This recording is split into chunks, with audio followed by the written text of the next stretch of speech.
বিশ্বাসঘাতকতা সবাই করতে পারে না, যারা করে তারা অত্যন্ত চতুর, ঠান্ডা মাথার মানুষ।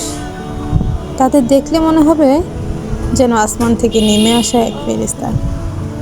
তারা এমনভাবে নিজেকে উপস্থাপন করবে যেন আপনি ভাববেন একজন মানুষ এত ভালো কিভাবে হতে পারে। তাদের আচরণে এমন মাধুর্য থাকবে যে আপনি চাইলেও তাদের প্রতি আকৃষ্ট না হয়ে পারবেন না। আপনি হয়তো ভুল করে তাদের ভালোবাসতেও বাধ্য হবেন। এই ভালো মানুষের মুখোশটা আসলে একটা সাজানো ফাঁদ। আপনি যতই তাদের প্রতি বিশ্বাস আর ভালোবাসা দেখাবেন, ততটাই তাদের জালে আটকা পড়ে যাবেন। যখন সেই ফাঁদে পুরোপুরি আটকে যাবেন, তখনই তাদের আসল রূপ আপনার সামনে উন্মোচিত হবে। ততদিনে আপনি তাদের প্রতি এমনভাবে আসক্ত হয়ে যাবেন যে তারা যাই করুক আপনার কিছুই করার থাকবে না।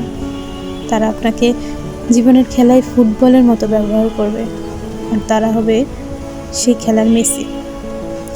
আপনি একসময় টের পাবেন আপনি একমাত্র বল নন, আরও অনেক বল রয়েছে তাদের জন্য। একটা সময়ে তাদের অবহেলার বিষে আপনার মন বিষণ্ণ হয়ে পড়বে।